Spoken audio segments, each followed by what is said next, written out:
एषा ते अभिहिता सांख्ये बुद्धिः योगे त्विमां शृणु बुद्धया युक्तो यया पार्थ कर्मबंधम प्रहास्यसि।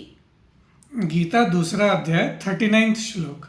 यहाँ से कर्मयोग की फिलॉसफी है।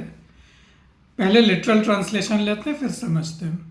तो कृष्ण कह रहे हैं कि यह बुद्धि तुझे सांख्य के लिए कही, अब तू योग के लिए सुन।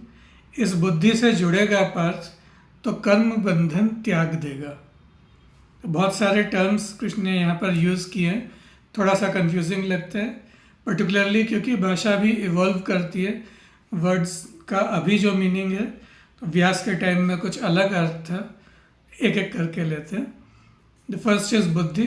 बुद्धि मतलब ज्ञान, तो बुद्धि दी मतलब ये ज्ञान दिया, ये कॉन्सेप्ट समझाया। फिर है सांख्य और योग। तो मॉडर्न टाइम्स में सांख्य और योग दो एंशिएंट स्कूल्स ऑफ फिलोसफी के कंटेक्स्ट में यूज़ होता है। तो सांख्य कपिल मुनि से एसोसिएटेड है, जहाँ पुरुष और प्रकृति का सिद्धांत है। योग को हम लोग पतंजलि से एसोसिएट करते हैं, जहाँ आसन प्राणायाम ये सब वर्ड्स हम लोग टिपिकली सुनते हैं, ये सब योग के पार्ट है। ये इन वर्ड्स के कंटेम्प्रेरी मीनिंग है, आज के मीनिंग है। गीता के टाइम में इन वर्ड्स को कुछ दूसरे सेंस में यूज़ किया गया है।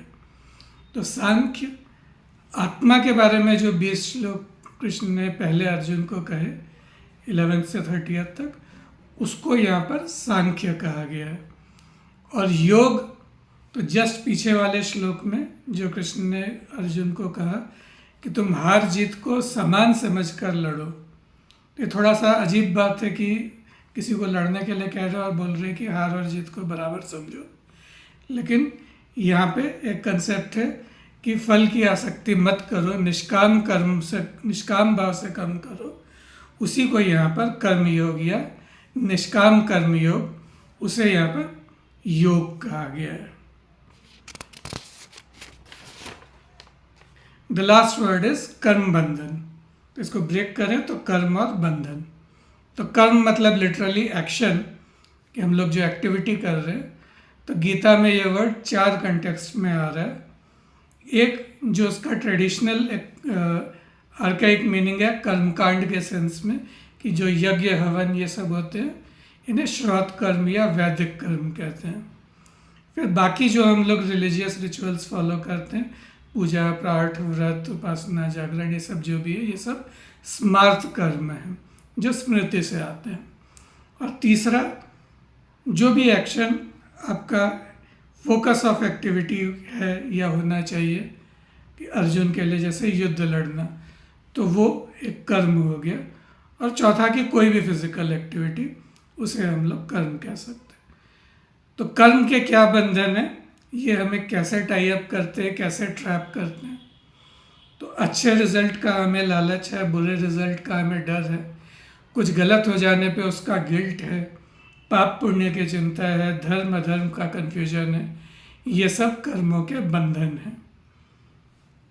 तो कृष्ण पूरे श्लोक में जो बात कह रहे हैं कि पहले तुझे आत्मा का ज्ञान दिया, अब तू निष्काम कर्म का कंसेप्ट समझ, इसको तो अप्लाई करेगा, बिना रिजल्ट्स के इन्फेचुएशन के अपना काम करेगा, तो पाप पुण्य धर्म अधर्म ये सब तुझे बांध नहीं पाएंगे, इनसे तू मुक्त रहेगा। द आइडिया इज़ कि कर्म के फलों के जो हमारी आसक्ति है कि हमें क्या फल मिलेगा, यही सारे बंधनों के कारण है। तो जहाँ रिजल्ट का लालच नहीं होता, रिजल्ट का डर नहीं होता, वहाँ पाप पुण्य धर्म अधर्म का भी कोई बंधन नहीं होगा। इस लाइन ऑफ थॉट को कृष्ण अगले कुछ श्लोकों में डेवलप करते हैं।